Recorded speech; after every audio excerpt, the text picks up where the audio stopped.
ಎಲ್ಲರಿಗೂ ನಮಸ್ಕಾರ. ನಾನು ನಿಮ್ಮ ಬೀಚ್. ಏನಂದ್ರೆ ಇವತ್ತು ನಾನು ನಮ್ಮಮ್ಮ ಬಂದ್ಬಿಟ್ಟು ಹಿರೇಕೆರೆ ದುರ್ಗಮ್ಮ ದೇವಸ್ಥಾನಕ್ಕೆ ಹೋಗ್ತಾ ಇದ್ದೀವಿ. ಹಾಗಾಗಿ ನಮ್ಮಮ್ಮ ಬಂದ್ಬಿಟ್ಟು ಇಲ್ಲಿ ಈ ಅಣ್ಣನ ಅಂಗಡಿಯಲ್ಲಿ ಹೂವಿನ ಮಳೆ ತೊಗೊಂತು.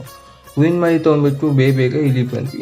ಇಲ್ಲಿ ಲೈನ್ ನೋಡೋದಕ್ಕೆ ಸಿಕ್ಕಾಪಟ್ಟೆ ಶಾಕ್ ಆಯ್ತು. ಯಾಕಂದ್ರೆ ಇಷ್ಟುದ್ದ ಲೈನ್ ನಾನು ನೋಡಿದೇ ಇದೆ ಫಸ್ಟು. ನಮ್ಮಮ್ಮ ಇದನ್ನೆಲ್ಲ ಯಾಕೆ ಮಾಡಕ್ಕೆ ಹೋಗ್ತೀಪ, ಏನು ಉಪಯೋಗ ಅಂತ ಬೈತಾ ಇತ್ತು ಅವಾಗ.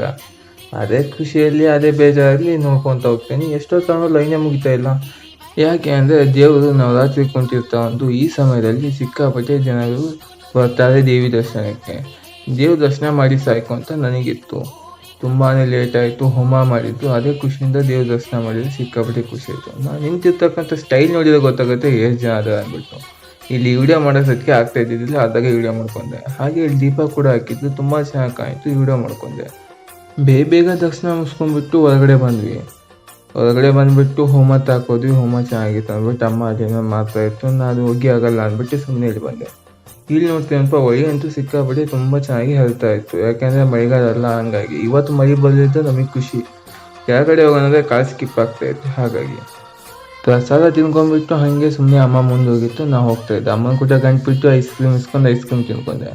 ಅಲ್ಲಿಂದ ಬರ್ತಾ ಇದ್ವಿ, ಸಿಕ್ಕಾಪಟ್ಟೆ ಮಳೆ ಸ್ಟಾರ್ಟ್ ಆಯಿತು. ಹಾಗಾಗಿ ಸುಮ್ಮನೆ ಬಂದು ಇಲ್ಲಿ ನಿಂತ್ಕೊಂಡ್ವಿ ಅಂಗಡಿ ತಕ್ಕೆ.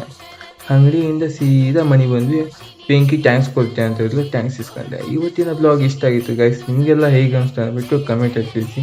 ಬಾಯ್, next meet you next blog.